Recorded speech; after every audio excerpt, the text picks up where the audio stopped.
कीजी matric में खो कि इंटर में और खोज रहा है एक बहुत अच्छा सा बेस्ट कोचिंग जेकरा में तोरा अच्छा से पढ़ाई हो जाए फ्री में, वो भी घर बैठ ले।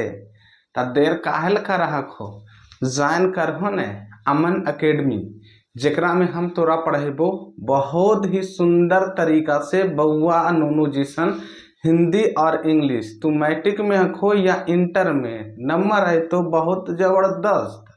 तो देर नहीं करो और अभी तुरंत लाइक सब्सक्राइब और शेयर करके हमारे चैनल के ज्वाइन कर लो, ताकि तोरा घर बैठे फ्री में पढ़ाई हो सके। हमारे ऑफलाइन क्लास में भी अगर तू पढ़े चाहो खो तो आ सकल हो। अपना कमेंट बॉक्स में मोबाइल नंबर लिखो, तोरा ऑफलाइन क्लास में आवे का मौका मिल जेते, एड्रेस भी तोरा मिल जेते। तो ज़्यादा तोरा की बताइयो, तोरा पता है कि तो आज सबसे पहले हम लेकर आ गए हैं ट्वेल्थ हिंदी का बहुत ही जबरदस्त चैप्टर, जिसका नाम है उसने कहा था। ये हिंदी के दिगंत भाग 2 का चैप्टर नंबर 2 है, जिसमें आपको बहुत ही सुंदर और शानदार एक कहानी सुनाएंगे। वो कहानी आपको प्रेम पर आधारित है। अगर आप भी प्रेम के बारे में इंटरेस्टेड हैं, प्रेम के बारे में जानना पसंद करते हैं, तो अभी आप इस पूरे वीडियो को ध्यान से देखिए और आपको इसमें पूरे चैप्टर जो है बुक में, वो चैप्टर पढ़ाकर आपको कहानियाँ को समझाएंगे। तो सबसे पहले हम इसको बताना चाहते हैं कि हम जो चैप्टर पढ़ा रहे हैं ये ट्वेल्थ हिंदी का पार्ट 2 है, जो उसने कहा था नाम है इसका। और उसने कहा था, देखिए इसमें हम कुछ कहानियां के पार्ट को, मेन पॉइंट को हम काट कर लिख दिए हैं, जिससे कि आपको बोर्ड में ऑब्जेक्टिव बनाने में या सब्जेक्टिव बनाने में आसानी हो सकता है। बाकी हम आपको किताब से ही पढ़ा रहे हैं और किताब देख के ही अभी पढ़ाएंगे आपको। अगर आपके पास भी दिगंत नाम का ट्वेल्थ का हिंदी किताब है तो आप चैप्टर नंबर 2 देखिएगा, उसमें जो हम पढ़ाएंगे सेम टू सेम आपको वही मिलेगा। तो हम सबसे पहले थोड़ा सा किताब से पहले हम कुछ जानकारियां देना चाहते हैं कि हम जो चैप्टर पढ़ रहे हैं उसका चैप्टर नंबर 2 है। उसने कहा था 1915 में प्रकाशित हुई है। उसने कहा था एक कहानी है जो कब प्रकाशित हुई है, 1915 में, और इसे मील का पत्थर माना जाता है। इस कहानी को मील का पत्थर माना जाता है। ऑब्जेक्टिव में पूछा जाता है किस कहानी को मील का पत्थर माना जाता है, तो आंसर होगा उसने कहा था। और यही जो कहानी है उसने कहा था, इसी पर एक बहुत ही प्रसिद्ध फिल्मकार थे जिनका नाम था बिमल राय। क्या नाम था? बिमल राय। बिमल राय ने उसने कहा था पर एक फिल्म भी बनाई है। अगर आप इस फिल्म को देखना चाहते हैं तो आप यूट्यूब पे, गूगल पे, कहीं पे सर्च करिएगा उसने कहा था, और ये आपको एक फिल्म भी मिल जाएगा। डबल फायदा, आपको चैप्टर भी है और इस पर फिल्म भी है, और हम तो बता रहे हैं वो अलग से बता रहे हैं। तो आप समझ गए होंगे कि उसने कहा था कहानी 1915 में प्रकाशित हुई और इसे मील का पत्थर माना जाता है इस कहानी को। इस पर बहुत ही प्रसिद्ध फिल्मकार जिनका नाम था बिमल राय, इन्होंने फिल्म भी बनाया है। यह कहानी दिव्य प्रेम की कहानी है, यानी कि इसमें प्रेम के बारे में बताया गया है, युद्ध की कहानी है, और इसमें युद्ध के बारे में भी बताया गया है, और प्रेम पर बलिदान की कहानी है। इसमें बताया गया है कि प्रेम में बलिदान किस तरह दी जाती है, और यह कर्म प्रधान भी कहानी है। अगर ऑब्जेक्टिव में पूछ दिया जाए तो इनमें से कोई भी अगर दिख जाए तो आपका सही आंसर यही होगा। पूछा जाएगा उसने कहा था कैसी कहानी है, तो दिव्य प्रेम की कहानी है, युद्ध की कहानी है, या प्रेम पर बलिदान की कहानी है, या कर्म प्रधान कहानी है। आपको इनमें से सभी भी मिल सकता है या कोई एक भी मिल सकता है। आइए समझते हैं दूसरा लाइन को। हम जो कहानी को पढ़ाने जा रहे हैं, जिस कहानी में एक लड़का है जिसका नाम है लहना सिंह, क्योंकि किसी भी प्रेम कहानी की शुरुआत होती है उसमें एक लड़का और एक लड़की से ही। देखिए हम प्रेम के बारे में बता रहे हैं, लेकिन हम ये आपको सलाह नहीं दे रहे हैं कि आप पढ़ाई के दरमियान, यानी कि आप स्टूडेंट लाइफ में किसी से प्यार करें। बुआ क्योंकि प्यार करने से इसलिए मना करते हैं, प्यार क्यों मना है? क्योंकि love is sweet poison. Poison समझते हैं? हाँ, लव इज स्वीट पॉइजन, प्यार एक मीठा जहर है। बाबा ये धीरे धीरे आपको, मीठा जिसे होता है ना, ये धीरे धीरे असर करता है। उसी तरह लव इज स्वीट पॉइजन, प्यार एक मीठा जहर है और ये आपको धीरे धीरे लगेगा, और जब ये लग जाएगा ना आपको, तो फिर एक दिन आप कहीं का नहीं रहेंगे, ना घर का ना घाट का। चलिए आगे इस कहानी में क्या बताया गया है। लहना सिंह पहली बार, जैसे कि हम बताएं कि इस कहानी में लड़के का नाम है लहना सिंह, तो लहना सिंह पहली बार सूबेदारनी से, सूबेदारनी उस लड़की का नाम है जिसके बारे में हम बताने जा रहे हैं। लहना सिंह पहली बार सूबेदारनी से अमृतसर के भीड़ भरे बाजार में चौक के पास मिलता है। कहाँ? तो एक दुकान पर मिले थे।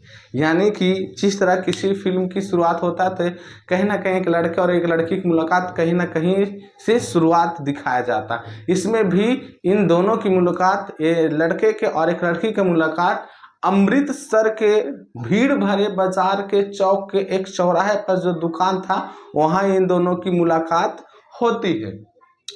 उस समय लहना सिंह 12 वर्ष का था। अब सोचिए, कच्ची उम्र की कच्ची प्यार के बारे में समझिए, जरा गौर से इस चैप्टर को समझिएगा। हालांकि ये चैप्टर बड़ा है तो हम एक पार्ट में इसे नहीं पूरा कर पाएंगे, हम इसका 2 पार्ट बनाएंगे।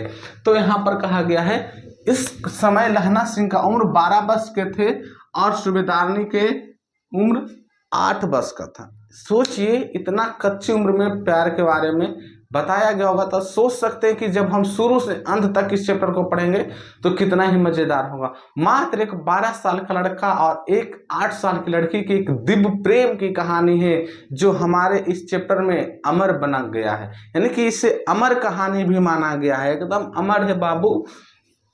आगे चलते हैं। उसने कहा था कहानी 5 भागों में बटी हुई है। ऑब्जेक्टिव में पूछा जाएगा लहना सिंह का उस समय उम्र क्या था, तो 12 वर्ष और सूबेदारनी का उम्र 8 वर्ष का था। यानी कि दोनों के उम्र के बीच, लड़का और लड़की के उम्र के बीच 4 साल का फासला था। उसके बाद भी इतना मजबूत और ठोस प्रेम कैसे हो गया था ये हम जानेंगे। पहले ही हम बता रहे हैं कि यह जो कहानी है पूरे 5 भागों में डिवाइड किया गया, यानी कि ये 5 भागों में बांटा गया है, जिसमें से देख लीजिएगा 5 भागों में बटी हुई है, जिसके 3 भाग में युद्ध का वर्णन है। ये कहानी तो 5 भागों में बटी हुई है, लेकिन इसके 3 भाग में किसका वर्णन है? युद्ध का। कौन कौन सा भाग? द्वितीय भाग में युद्ध का वर्णन है, तृतीय भाग में युद्ध का वर्णन है और चतुर्थ भाग में भी युद्ध का ही वर्णन है। केवल प्रथम और पंचम, ये दोनों भाग में हम लहना सिंह के बारे में जानेंगे, लेकिन हम जान रहे हैं द्वितीय तृतीय चतुर्थ भाग में किसका वर्णन है, तो युद्ध का वर्णन है। इसमें केवल प्रेम ही नहीं है, इसमें युद्ध भी है बाबू। जंग में और प्यार में सब चलता है यार। हाँ चलो अब देखते हैं। इसमें कहा गया है कहानी का जो नायक है, यानी कि इस कहानी का जो मेन हीरो है, उनका नाम है लहना सिंह और यह सिख राइफल्स के जमादार है जिनका नंबर 77 है। ऑब्जेक्टिव में पूछा जाता है सिख राइफल्स के जमादार कौन थे? लहना सिंह। इनका नंबर कितना था? तो 77 नंबर था, 77। आगे चलते हैं। लहना सिंह इंग्लैंड के तरफ से युद्ध लड़ रहा है। लहना सिंह किसके तरफ से युद्ध लड़ रहा है? इंग्लैंड के तरफ से युद्ध लड़ रहा है। और जिससे लड़ रहा आगे वाले, सामने वाला जो दुश्मन है वो कहाँ का है? तो जर्मन का है। सामने वाले दुश्मन कहाँ के है जी? जर्मन का है। नेक्स्ट है, इसमें एक व्यक्ति का नाम है जिसका नाम है पलटन का विदूषक कौन है? तो वज्रा सिंह। एक व्यक्ति इसमें है जिसका नाम है वज्रा सिंह। ये कौन है? तो पलटन का विदूषक। आगे चलते हैं। सूबेदार हजारा सिंह कौन है? तो सूबेदार हजारा सिंह एक बात बोलता है, उठ उद्यमी सिगड़ी में कोले डाल। ऑब्जेक्टिव में आया है क्वेश्चन, इसलिए हमें क्वेश्चन दिए हैं। उद्यमी उठ सिगड़ी में कोले डाल, इसका हिंदी अर्थ क्या होता है सारे हम बुक में बताते चलेंगे और इसका थ्योरी भी क्लियर करवाएंगे और इसका सब्जेक्टिव भी क्लियर करवाएंगे। इसके लिए आपको घबराने वाली बात नहीं है। आगे थोड़ा सा एक पॉइंट देख लीजिएगा। पति बाबू, पति का नाम इसमें क्या है, तो सूबेदार हजारा सिंह, यानी कि वो लड़की जो है उसका आगे जाकर विवाह भी हो जाता है। लड़का तो कुमारा ही रह जाता है उसके ही आशा में, लेकिन इस लड़की का विवाह हो जाता है सूबेदारनी का, और उसका पति का नाम होता है सूबेदार हजारा सिंह, और पत्नी यानी कि खुद जो है उसका तो नाम सूबेदारनी है ही, और इन दोनों से सूबेदार हजारा सिंह बोलिए या सूबेदार, इसका एक बेटा भी होता है और इस बेटे का नाम है बोधा सिंह। आखिर ये बचपन की कहानी पहले घटित होती है, उसके बाद ही जाकर आगे मिलता है। जब दोनों की मुलाकात होती है लहना सिंह और सूबेदारनी की, तो उस समय दोनों का उम्र भी काफी रहता है, और एक नया सरप्राइज यही रहता है कि लहना सिंह उसके लिए कुमारा ही रह गया, जबकि सूबेदारनी ने विवाह कर लिया, और विवाह करने के बाद उसका जो पति का नाम था सूबेदार हजारा सिंह, और उसके एक बेटा भी था जिसका नाम था बोधा सिंह। आखिर बोधा सिंह और हजारा सिंह से भी ये लहना सिंह की मुलाकात होती है। अब सोचिए, अगर आपकी कोई बचपन की महबूबा है और वो बहुत साल बाद मिले और वो अपने बेटे के साथ मिले, क्या रिएक्शन होगा? बहुत साल बाद अगर आप असली जिंदगी में उससे मिलिएगा ना, तो उसका बेटा जो रहेगा ना, उसको अरे रे मामू कुर्रा मामू तुरंत तुरंत मामू बना देगा, और तू अपना सोचेगा यार हम मामू बन गए हैं। चलो खैर, अब इसमें आखिर क्या होता है, इसमें किस तरह से बातें की जाती है, इसके लिए हमने आपका दिगंत भाग 2 का ये बुक उठा लिए हैं। इसमें हम देख रहे हैं जो इसमें लिखा हुआ है उसी चीज़ों को पढ़ाएंगे और आपको अच्छी तरीक़ा से समझाते चलेंगे। तो चलिए, इस कहानी की शुरुआत में सबसे पहले लिखा गया है, बड़े बड़े शहरों के इक्के गाड़ी वालों की जवान के कोड़े से जिनकी पीठ छिल गई है और कान पक गए हैं, उसने हमारी प्रार्थना है कि अमृतसर के बम्बू काट वालों की बोली का मरहम लगावे। यानी किसी में कहा गया है कि जिसको भी गाड़ी वाले के जुबान तीखे लग रहा है या गाड़ी वाले के बोली अच्छा नहीं लग रहा है, जैसा भी है उसका व्यवहार नहीं पसंद है, तो मैं उनसे गुजारिश करता हूं कि एक बार आप अमृतसर जाएं और वहां के बोली को सुने, गाड़ी वालों की बोली को सुने। जब बड़े बड़े शहरों की चौड़ी सड़कों पर घोड़े की पीठ को चाबुक से सुनते हुए इक्के वाले कभी घोड़े के नानी से अपना निकट संबंध स्थिर करते हैं, कभी यह राह चलते पैदल की आंखों में ना होने पर तरस खाते, कभी उनके पैरों की उंगली के पोरों को चिथर पर अपने ही को सताया हुआ बताते हैं और संसार भर की ग्लानि, निराशा और क्षोभ के अवतार बने नाक की सीध चले जाते हैं। उमड़कर बचो खाला जी, हटो भाई जी, ठहरना भाई, आने दो लाला जी, हटो बाछा, करते हुए सफेद फेटो खचरो और बतको, गन्नों और खोमचे और भार वाले के जंगल में राह खेते हैं। क्या मजाल है कि जी हाँ साहब बिना सुने किसी को हटाना पड़े।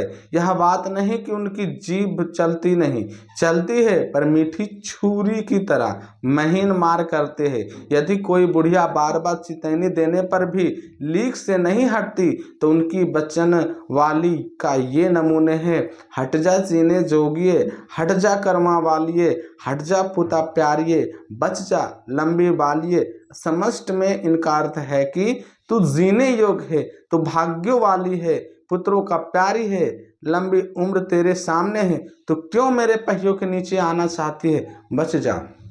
अब देखिए, जहां बिहार की दशा है कि अगर गाड़ी चलाते समय कोई आ जाता है तो उसका ड्राइवर का रिएक्शन देखिए, कहता है कि मारे कमनमा हो कि चलो जो है बेटा, ऐसा बिहार वालों का आवाज होता है। जबकि अमृतसर में अगर कोई बूढ़ी अगर आ जाए गाड़ी वालों के सामने, तो बहुत ही मीठे प्यार में बोलते हैं, बूढ़ी तुम क्यों मेरे गाड़ी के सामने आ गए?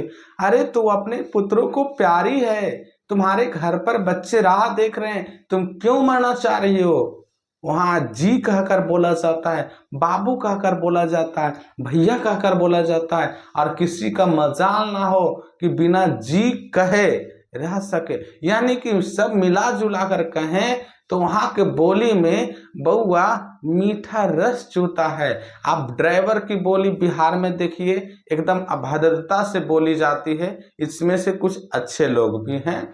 जबकि अमृतसर में एकदम मिठास भरे आवाज में जाते हैं और जो भी यात्री मिलते हैं उससे अपना निकट का संबंध बताते हुए चलते हैं। जैसे कि यहाँ होता है ना कि आप किसी टोटो पर बैठ जाते हैं, सफ़र करते हैं, तो सफ़र होते होते अच्छा कहाँ के हैं जी, अच्छा अच्छा हम हूँ वहीं के हैं, अच्छा फलना चिन्ह तो, अरे वो मेरी नानी वहाँ वाली थी ना, ओकरे भगना यहाँ रहता, अच्छा अच्छा तो आप मेरी वही रिश्तेदारे में हुए। ऐसे करके नज़दीकियाँ बढ़ाते हैं ना, उसी तरह से वहाँ भी अमृतसर में मीठा आवाज में बोलता है और अपने आप में नज़दीकियाँ बढ़ाते चलता है। और वहाँ ज़्यादातर घोड़े वाले गाड़ी चलती है, यानी कि टमटम का प्रयोग होता है। ज़्यादातर अमृतसर के भीड़ भरे जो बाजार की कहानी है वहाँ ज़्यादातर टमटम की सवारियां की जाती है।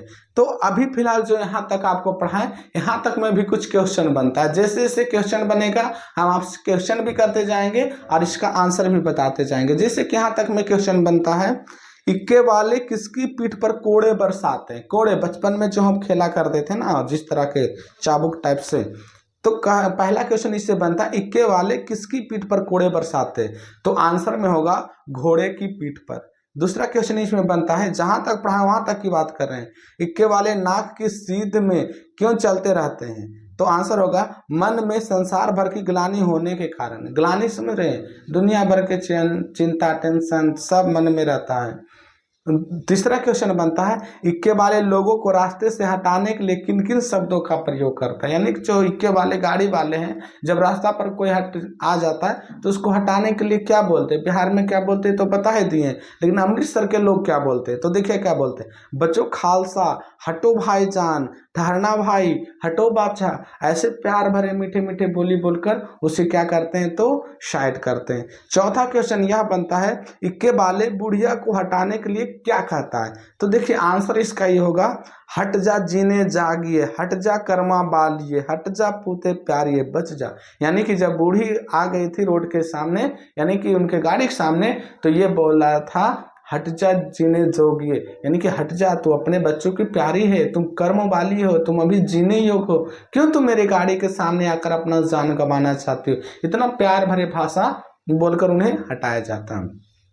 चलिए दूसरा लाइन में आगे बताया गया है, अगर आपके पास किताब है तो जरूर आप किताब लेकर बैठिएगा, देखिएगा हम भी किताब से पढ़ के आपको बता रहे हैं, केवल मेरा समझाने का तरीका अलग हो सकता है लेकिन हम भी किताब से ही बता रहे हैं। आगे कर रहे हैं, ऐसे बम्बू काट वालों के बीच में होकर लड़का और एक लड़की चौक के एक दुकान पर आ मिले, उसके बालों और इसके ढीले सिरे से जान पड़ा कि दोनों सिख है। वह अपने मामा के केस धोने के लिए दही लेने आया था और यह रसोई के लिए बढ़िया। यानी कि इन दोनों के वेशभूषा से पता चलता है कि यह सिख है। क्या है, सिख है। ऑब्जेक्टिव में याद रखिएगा, लहना सिंह क्या था, सिख था। जैसे कि आपको हम यहाँ भी बता दिए, लहना सिंह सिख राइफल्स के जमादार था, जिसका नंबर क्या था 77 था। और यहाँ पर जहाँ चौक था उस दुकान पर वो क्यों आया था, तो अपने मामा के लिए दही लेने आया था। और यहाँ सूबेदारनी क्यों आई थी, तो रसोई के लिए बढ़िया लेने आई थी। दुकानदार एक परदेसी से गूंथ रहा था जो शेर भर गिले पापड़ों की गड्डी को गिने बिना हट नहीं रहा था। और जहाँ दुकानदार पर गया तो वहाँ पर एक व्यक्ति था, वो एकदम पापड़ गिने बिना वहाँ से हट ही नहीं रहा था। और पीछे यहाँ सूबेदारनी और लहना सिंह दोनों वहाँ मिला, वेट किया, पहुँचा। अब देखिए दोनों में बातचीत होती है और क्या बातचीत होता है वो समझते हैं। पूछा जाता है पहले, तेरे घर कहाँ है, मगरे में। यानी कि पूछा जाता है लड़के के बारे में कि तुम्हारा घर कहाँ है, तो लड़का कहता है कि मेरा घर मगरे में है। याद रखिएगा ऑब्जेक्टिव में, लड़का का घर कहाँ है, मगरे में है। और तेरे मांझे में, यहाँ कहाँ रहती हो। फिर लहना सिंह ने पूछा मेरा घर तो मगरे में, लेकिन तुम्हारा घर कहाँ है, तो लड़के ने जवाब दिया कि मेरा घर मानसे में है। फिर लहना सिंह ने पूछा कि तुम यहाँ कहाँ रहती हो, तो उसने बताया कि अतर सिंह की बैठक में वे मेरे मामा हैं। उन्होंने बताया मैं भी मामा के यहाँ हूँ, उनका घर गुरु बाजार में। लहना सिंह भी बोलता है अरे मैं भी तो मामा के यहाँ ही हूँ, अब मेरे मामा का घर कहाँ है, गुरु बाजार में है। याद रखिएगा, गुरु बाजार को ध्यान से याद रखिएगा। इतने में दुकानदार निपटा और इनका सौदे देने लगा। सौदा लेकर दोनों साथ चले। कुछ दूर जाकर लड़के ने मुस्कुराकर पूछा तेरी कुड़माई हो गई है। याद रखिएगा, कुड़माई का अर्थ क्या होता है, आपको ऑब्जेक्टिव में बहुत ही इंपॉर्टेंट है, पूछा जाता है कुड़माई का अर्थ क्या होता है। तो कुड़माई का अर्थ आप कह सकते हैं शादी, या तो फिर आप कह सकते हैं मंगनी। कुड़माई का अर्थ क्या होता है बाबू, तो शादी कर सकते हैं या मंगनी। तो देखिए, जब दोनों का मुलाकात उस दुकान पर होता है, उसके बाद जो भी सामान लेना था वो लेकर दोनों जब जाने लगते हैं, तो लहना सिंह मुस्कुरा कर पूछता है तेरे कुड़माई हो गई है क्या। यानी कि लहना सिंह एक प्रश्न करता है तेरी कुड़माई हो गई है क्या। इस पर लड़की हंसकर कहती धत, क्या कहकर निकलती है, धत कह के मुस्कुराते हुए वहां से चली जाते। इस पर लड़की कुछ आंखें चढ़ाकर धत कहकर चले जाते हैं और लड़का मुंह देखता रह जाता है। आप देखें, यहाँ पर लहना सिंह ने प्रश्न किया क्या तेरी कुड़माई हो गई है। इस पर लड़की ने आंखें चढ़ाकर जवाब दिया और बोला धत, और कहकर चली गई। लड़का तो मुंह देखते रह प्रश्न पूछा लिया, दांत का के चल गया। बताओ अब ओकर दिलवा पर की बीता हुआ, कुछ बताई नहीं, खाली दांत का कर चली गई। चलो आगे चलते। दूसरे तीसरे दिन सब्जी वाले के यहाँ, दूध वाले के यहाँ आकस्मिक दोनों मिल जाते। महीना भर यही हाल रहा। 2-3 बार लड़के ने फिर पूछा तेरी कुड़माई हो गई है, और उत्तर में वही धत मिला। एक दिन फिर लड़के ने वैसे ही हंसी चिढ़ाने के लिए पूछा, तब लड़की लड़के की संभावना के विरुद्ध बोली हाँ हो गई है। लड़का बोला कब। अब फिर मुलाकात होते रहा, मिले जो तेरे नैना, जहाँ तहाँ मिलते रहा, कभी सब्जी वाले की दुकान पर, कभी यहाँ कभी वहाँ। और लड़का बार बार एक ही प्रश्न उससे पूछता था, क्या तेरी कुड़माई हो गई है। यही प्रश्न पूछता था बार बार, और लड़की का बार बार यही उत्तर रहता था धत। लेकिन एक बार इरिटेट होकर चिढ़ कर लड़की बोली कि हाँ मेरी कुड़माई हो गई। अरे बार बार कोई एक ही प्रश्न करे तो कोई भी क्या करेगा, जाओ बता देते हैं। तो फिर लहना सिंह ने पूछा कब बताओ। तो चलो अब कल देखते नहीं यार रेशम के कड़ा हुआ शालू। लड़की भाग गई। लड़के ने घर की राह ली।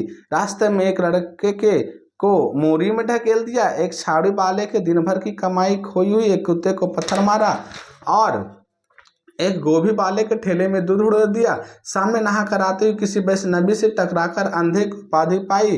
तब कहीं घर पहुंचा। और जब लड़की बोल दी कि देख नहीं रहा यार रेशम से कड़ा हुआ शालू, शालू मतलब दुपट्टा, ये दुपट्टा तुम नहीं देख रहे हो, शादीशुदा की पहचान है यार, तुम बार बार एक ही प्रश्न क्यों करते हो। अब उसको लग रहा है यार हम जिससे ये प्रश्न कर रहे थे वो तो शादीशुदा निकली। अब उसका दिमाग एकदम पागल जैसा हो जाता है। अब वो घर जाता है तो कोई बच्चे को नाली में ढकेल देता है, किसी को ठेला उलट देता है, किसी को दूध पलट देता है। अरे यार बड़ी गुस्सा उसको आ गया है। और इस तरह से एक उधर से एक वैष्णवी आ रही थी। याद रखिएगा वैष्णवी मतलब लड़की होती है, एक कुमारी लड़की आ रही थी जो पूजा करके, तो उससे टकरा जाता है जाकर। जब टकराता है तो लड़की कहती अरे पागल अंधे हो क्या, दिखाई नहीं देता। तो वहां पर से फिर वो ठीक से घर पहुंचता है। यानी कि ऑब्जेक्टिव में भी पूछा जाता है। यहाँ तक कि ऑब्जेक्टिव कौन कौन बना ये भी बता देता है। आपको बता दिए हैं कि पढ़ाते चले के आप बीच बीच में ऑब्जेक्टिव भी हम पूछते चलेंगे, और कौन कौन सा ऑब्जेक्टिव बना ये भी आपको बताते चलेंगे। यहाँ तक में ऑब्जेक्टिव बना, पहला ऑब्जेक्टिव बना लड़का और लड़की कौन थे, तो आंसर इसका होगा सिख। क्या थे, सिख। अगला है दूसरा क्वेश्चन बनता लड़का लड़की कहाँ पर रहते थे, तो याद रखिएगा लड़का मगरे में और लड़की मांझे में रहते थे। कहाँ, मांझे में। तीसरा क्वेश्चन बनता लड़का लड़की से क्या पूछता था, क्या पूछता था, इधर आओ, तेरी कुड़माई हो गई है, यही पूछता था ना। चौथा प्रश्न पूछता है लड़की लड़के को क्या जवाब देती है, तो आंसर क्या होगा, धत कहकर दौड़ जाती है। अभी तक जो आपको कहानी सुनाए ये अभी ये दोनों को प्यार मोहब्बत इश्क भरी बातें थी। अब आपके मन में अगर लग रहा है कि इसके बाद क्या होगा, और अगर आप इस कहानी को और जानना चाहते हैं और पसंद करना चाहते हैं तो आप कमेंट बॉक्स में लिख दीजिए कि हाँ, हमें ये कहानी को दूसरा पार्ट और दीजिए। अगर आप कमेंट बॉक्स में लिखते हैं कि हाँ, हमें यह कहानी बहुत ही अच्छा लगा, आप दूसरा पार्ट लाइए, तो हम लाएंगे बाबू। अगर आपको ये कहानी अच्छा नहीं लगा तो हम दूसरा पार्ट नहीं लाएंगे। जिसमें आपकी खुशी है उसमें भी हम भी खुश हैं। तो ये कहानी में भी आप सुने कि एक लड़के और एक लड़की की मुलाकात किस तरह एक चौराहे पर होता है और किस तरह दोनों में दोस्ती बढ़ता है। लेकिन एक सरप्राइज यह मिलता है कि जब प्रश्न पूछा जाता है कि क्या तेरी कुड़माई हो गई है, क्योंकि लड़के नहीं जानता था, तो उसका उत्तर यही आता है कि हाँ, हो गया है। देख नहीं रहा यह रेशम से खड़ा हुआ सालू। आप सोच सकते हैं कि जो पर्पस से वो प्रपोज किया था उसका उल्टा बात आ गया, और यह सुनकर उसका दिमाग होश उड़ गया। और किस तरह घर वो लड़का पहुंचा वो देखिए सकते होंगे। और इसके बाद क्या हुआ होगा, अगर ये जानना चाहते हैं तो जुड़े रहें हमारे YouTube चैनल से, जिसका नाम है अमन एकेडमी। इसमें आपको हिंदी और इंग्लिश की तैयारी मैट्रिक हो या इंटर बहुत ही लाजवाब और बेहतरीन तरीके से फ्री में घर बैठे कराया जाता है। तो इंतज़ार करिए अगला दूसरा पार्ट के लिए। तब तक के लिए बाय बाय।